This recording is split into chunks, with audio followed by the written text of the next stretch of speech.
The year opens beneath a heavy sky. Across the colonies, snow covers the forests like a shroud, muffling the sound of a continent on the brink of war.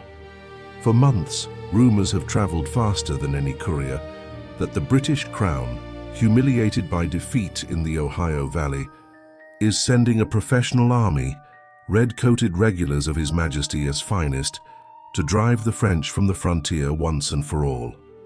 The name most whispered among taverns and parlours alike is General Edward Braddock, a man of 54 years, born of London discipline and European tradition. He lands in Virginia with 2 regiments of British regulars and an unshakable belief that the forests of America will bend to his command. To Braddock, war is geometry, lines, ranks, volleys, order. To the Americans who have lived and fought among the trees, war is chaos, smoke and silence. That difference, invisible at first, will soon redraw the fate of empires. The name most whispered among taverns and parlours alike is General Edward Braddock, a man of 54 years, born of London discipline and European tradition. He lands in Virginia with 2 regiments of British regulars and an unshakable belief that the forests of America will bend to his command. To Braddock, war is geometry, lines, ranks, volleys, order. To the Americans who have lived and fought among the trees, war is chaos, smoke and silence. That difference, invisible at first, will soon redraw the fate of empires. In February, George Washington, not yet 23, accepts a post as Braddock's volunteer aide-de-camp. He is still recovering from illness, the fever that nearly took him the previous year during his mission to the frontier. But pride and purpose drive him. This, he believes, is the proving ground, his second chance at honor after the humiliations of Fort Necessity. He rides into Alexandria, Virginia, where Braddock's army has gathered like a red tide against the dull gray Potomac. The docks are alive with sound, the thud of crates marked powder and shot, the neigh of frightened horses, the barked orders of officers who know little of the wilderness awaiting them. Local craftsmen work through the night forging wagon wheels and shoeing mules, while innkeepers whisper that the King's War has finally come to America. Washington meets Braddock at his headquarters, a stately house commandeered for military use. The young Virginian, tall and reserved, presents his credentials with humility. Braddock, impressed by his composure and the local respect he commands, invites him into his inner circle. For Washington, it feels like destiny calling. For Braddock, it's merely convenience, a colonial with knowledge of the woods. But from the start, 2 worlds collide. Braddock sees his colonial officers as amateurs. He scorns their rough uniforms, their irregular methods, their habit of questioning orders. In turn, the Virginians see him as rigid and arrogant, a soldier of the old world trying to command a new one he cannot understand. Washington tries to bridge that gap. He writes in a letter that Braddock is a man of sense and good understanding, but not acquainted with the nature of this country. He offers advice that the army must move light, that the forests will swallow wagons and lines of march. But Braddock, confident in his discipline, nods politely and changes nothing. Throughout March, preparations drag on. The army swells to nearly 2,000 men, British regulars in scarlet, colonial volunteers in hunting shirts, blacksmiths, carpenters, drivers, and servants. Behind them, the Virginia countryside strains to supply their needs. Roads turn to ruts, farmers grumble about unpaid debts, taverns overflow with drunken soldiers. The colonies are learning what it means to host an imperial war. In the quiet hours, Washington writes home. To his brother, he describes the scale of the operation, the cannons, the uniforms, the air of confidence. But between his lines, there's unease. He knows that no amount of polish can tame the wilderness. He's seen too many men vanish into those forests to believe that discipline alone will win the day. He also writes to Governor Dinwiddie, describing the friction between provincial officers and the British command. Dinwiddie, ever anxious for Virginia's prestige, tells him to press on and distinguish yourself. It is advice Washington does not forget, though the cost of that distinction will soon be paid in blood. As winter gives way to the pale green of early spring, the army prepares to march west. Carpenters clear paths through the Blue Ridge, cutting a rough road toward Fort Cumberland, their first staging ground. The cold mud of March turns the journey into agony. Wagons sink, oxen collapse, and soldiers curse the endless miles. Braddock rides ahead on horseback, his blue sash gleaming against his uniform, convinced that once they reach the Ohio frontier, the French will scatter like frightened birds. Washington, following close behind, says nothing. He looks out over the endless wilderness and senses something Braddock cannot, that the war they are marching toward will not be short, and it will not be simple. And somewhere beyond those ridges, in the mist of the Alleghenies, Fort Duquesne waits, a small fortress that will soon become the stage for one of the most disastrous battles in British colonial history. Winter ends not with peace, but with preparation. The empire is stirring and the colonies are watching. The year 1755 has only begun. Spring, the snow melts into mud. Across Virginia's frontier, rivers swell, and the smell of wet timber and campfire smoke lingers in the dawn. Braddock's army, at last, begins to move. What was once rumor and rumor again is now a living column of men, wagons, and horses winding westward through the rough spine of the Blue Ridge.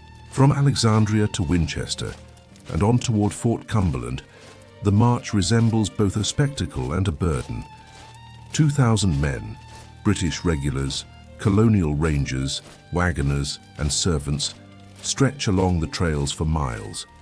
Each dawn begins with the blare of a bugle and ends in a tangle of exhausted bodies beside dying fires.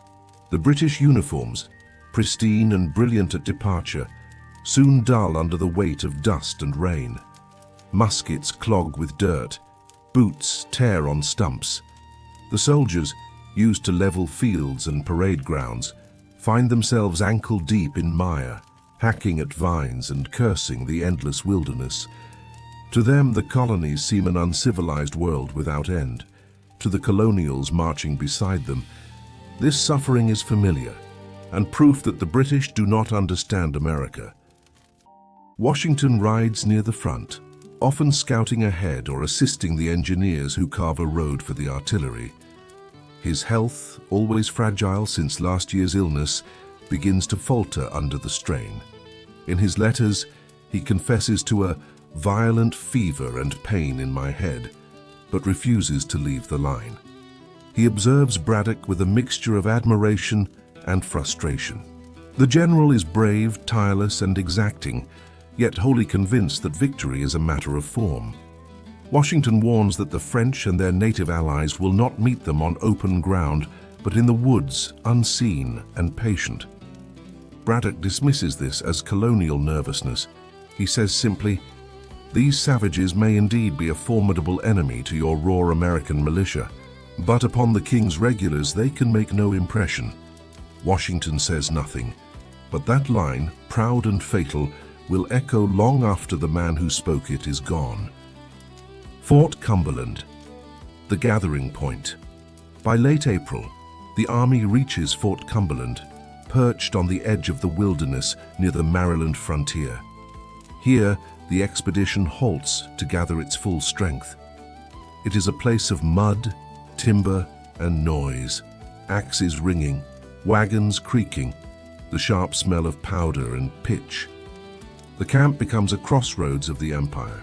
Scots, Irish, English, Virginians, and enslaved Africans hauling loads beside them. Traders arrive from Pennsylvania, bringing grain and rum. Shawnee and Delaware scouts move silently through the woods, weighing their alliances.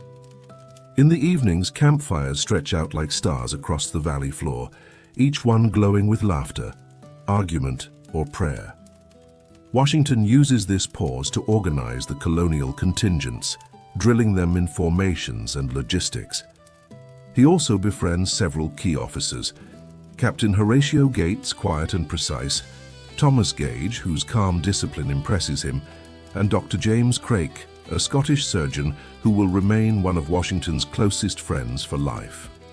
In Craik's notes, he writes of Washington's stamina and spirit. No man in camp endures with greater composure or gives steadier example. Yet beneath the order lies frustration. Colonial wagons are scarce. Supplies promised by the governors arrive late or spoiled. Braddock rails against the sloth of these provincials, while Washington quietly observes that the British command expect to find every convenience as in England.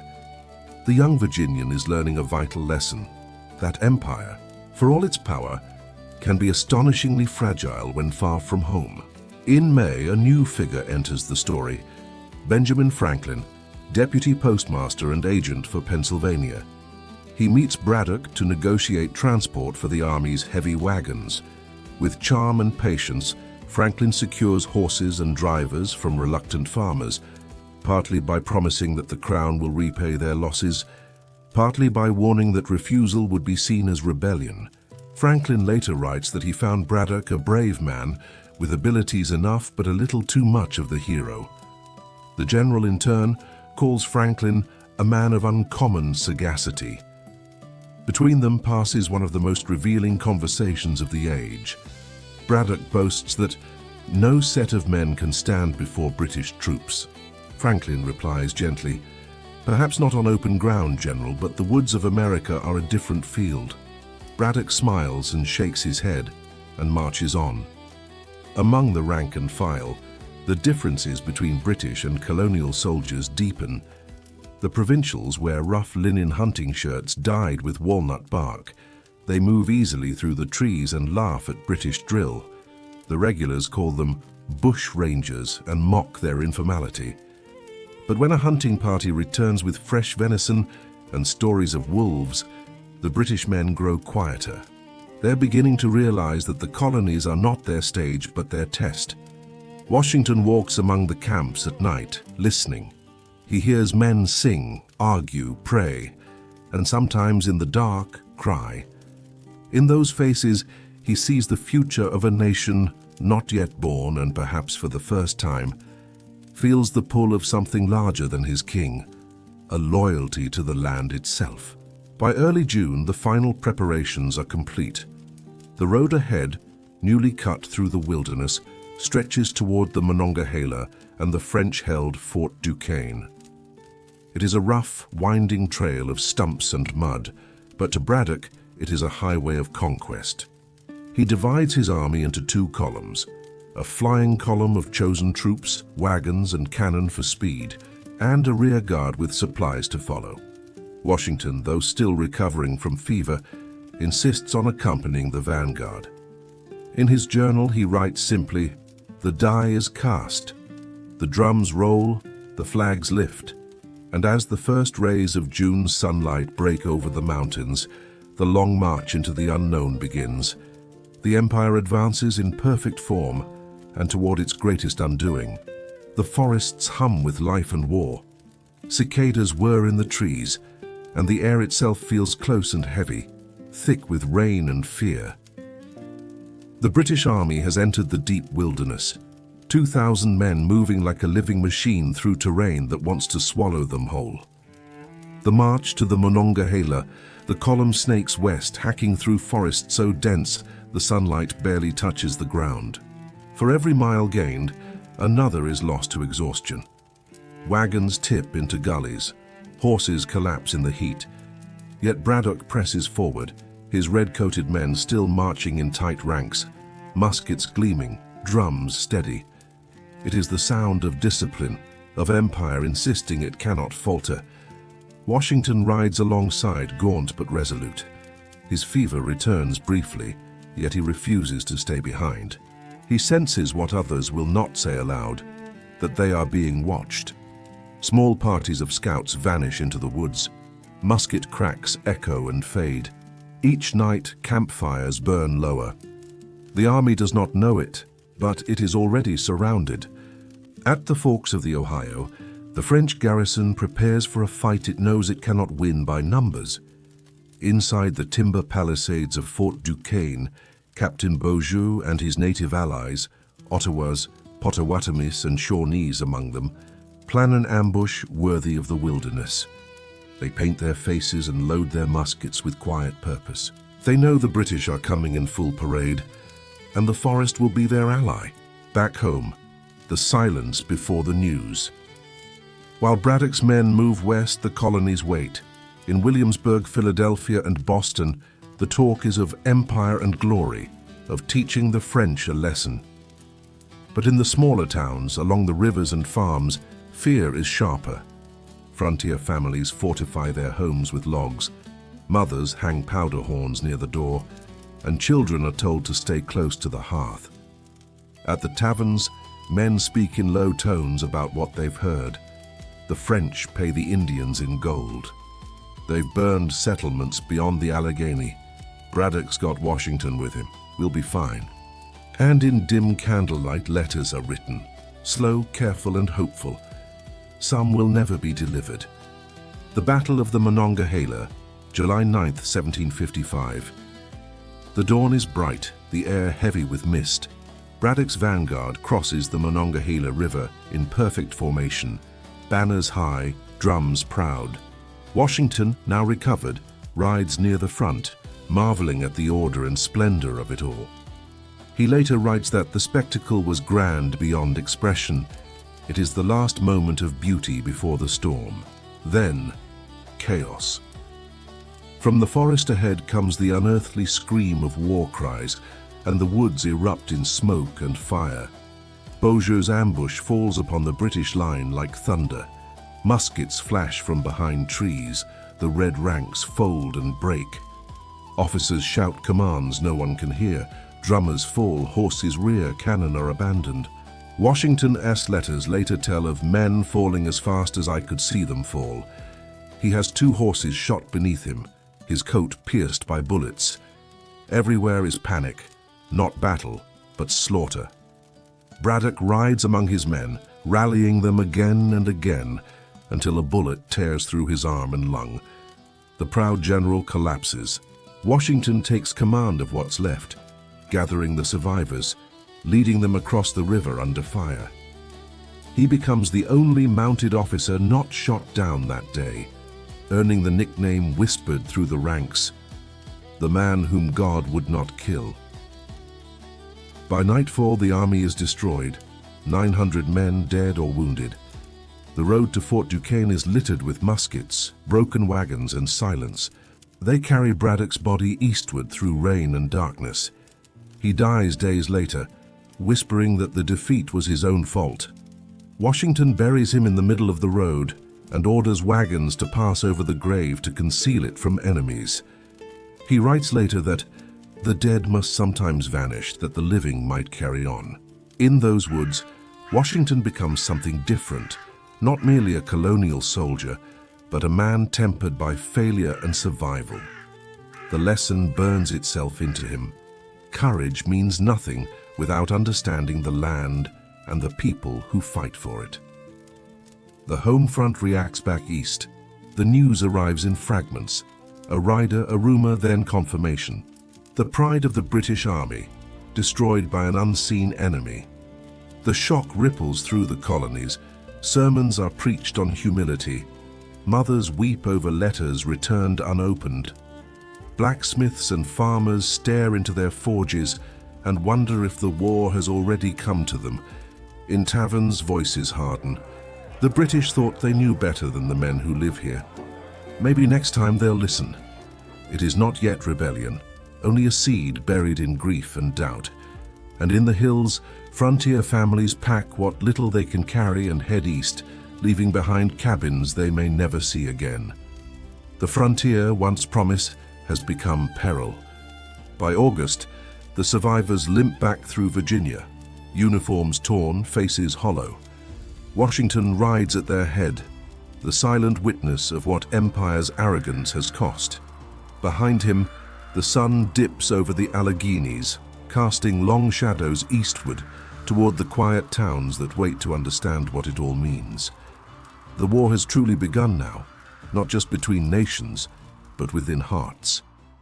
The frontier burns, and from its ashes, something new begins to take shape. The leaves turn early this year.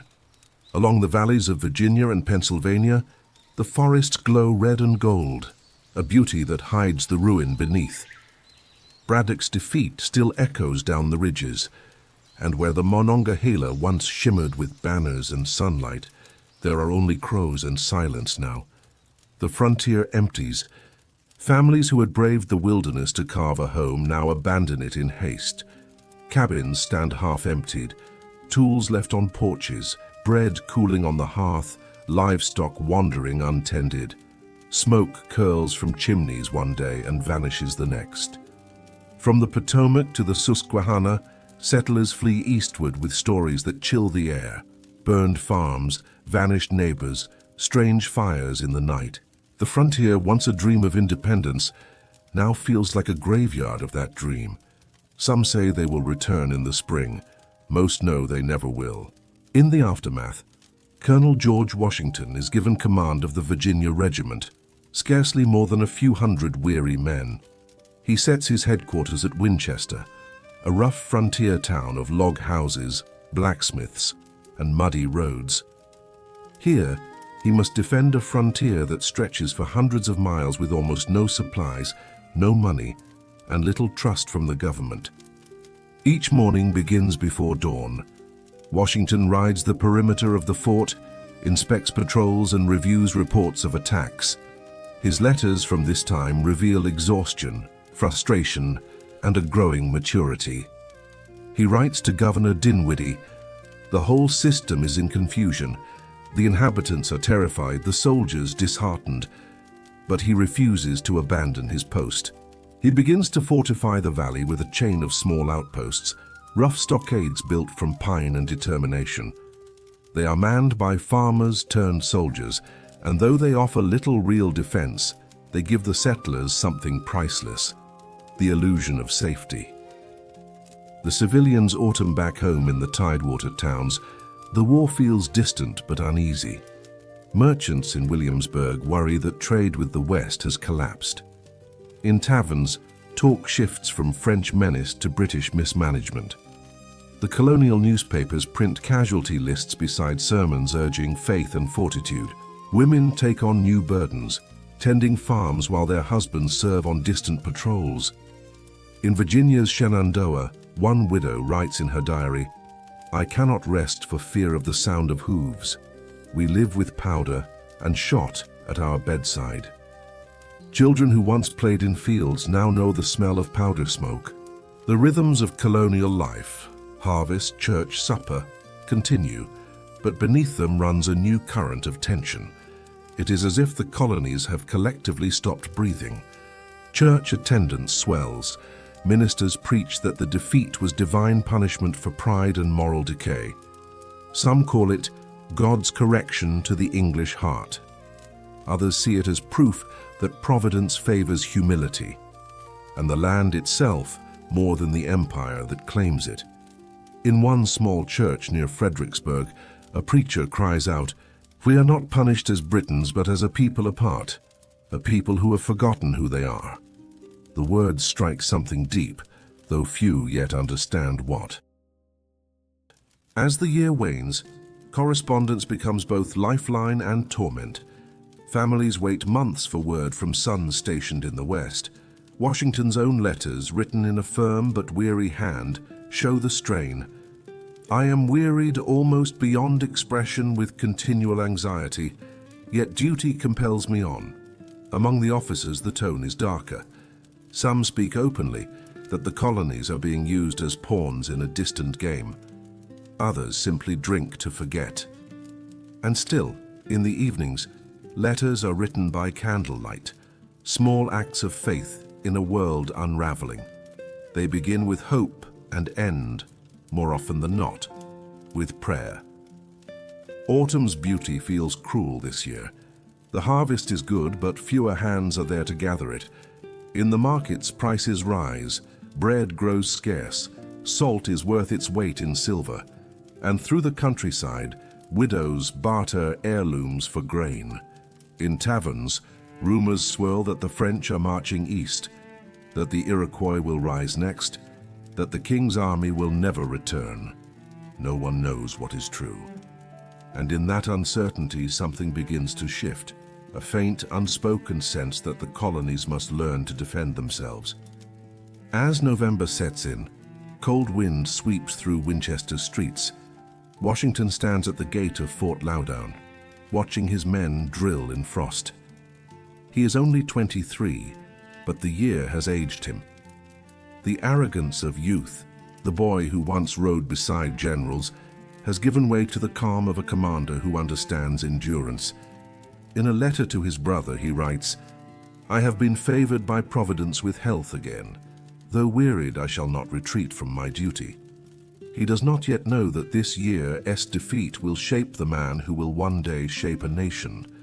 For now, he simply endures, as do the thousands who look to him without realizing why. The first frost silences the last of the crickets. Fires burn low in the hearths. In the distance, wolves howl through the empty hills. 1755 ends not with triumph or peace, but with endurance, the quiet strength of those who remain when glory has fled. And in that endurance, the first outlines of a new identity begin to form, not French, not British, but something else entirely. Something that will in time call itself American. The year dies quietly. Snow drifts over the burned clearings, softening what autumn left behind. In the ruins of cabins and along the frozen creeks, the land lies still, a silence that feels almost sacred. For the first time since the war began, the wilderness has nothing left to take. At Winchester, the wind bites through the stockade walls. Colonel George Washington writes by candlelight, his ink thickening in the cold. His men are ill-clothed, half-fed and homesick. Their boots are patched with rawhide, their coats threadbare, their tempers short. He records the toll of the year. We have lost near a third of our number, not to battle but to want. In the valleys, winter exposes what summer hid. Ash piles where homes once stood, fences broken by flight. Footprints long frozen in snow, leading away from empty hearths. A few settlers return, hoping to rebuild. They find the wilderness waiting for them, indifferent, unchanged. A man near Winchester writes in his journal, "I came back to claim my land, but found only the forest claiming me." For some, the war has become part of the landscape, an unspoken truth beneath the snow. The line between courage and futility grows thin. The cities and the silence east of the mountains, life carries on, though changed in tone and spirit. Williamsburg, Annapolis, Philadelphia, the markets open, the carriages roll, the bells ring for Sunday worship. But the people walk slower now. The air feels heavier. Talk has turned to taxes, to military debts, to the question of who must pay for this imperial misfortune. A few speak openly that London's wars should not demand so much from those born an ocean away. It is the faintest murmur of something new, not rebellion, not yet, but restlessness. A sense that the empire they serve does not see them clearly. A seed planted in frozen ground. Inside homes that survived the year, life becomes smaller, closer. Families gather around the fire not just for warmth, but for comfort. Letters from sons when they come are read aloud until the paper wears thin. Mothers mend coats by candlelight. Fathers patch plows that may never touch soil again. Children listen as elders tell stories of better years, of peace, of festivals, of lands yet untamed. Those stories feel farther away now, but they still light the dark, because even in fear, the colonists still believe in spring. The turning of the year. By February, rumors spread that France prepares to send new regiments across the sea. The British Crown answers in kind, fleets, generals, proclamations of vengeance. The war that had seemed distant is about to consume the entire continent. For now, though, there is only quiet. The snow begins to melt. The rivers groan and crack. In the thawing ground, new roots take hold, not yet visible but alive. 1755 ends in silence. 1756 will answer it with fire.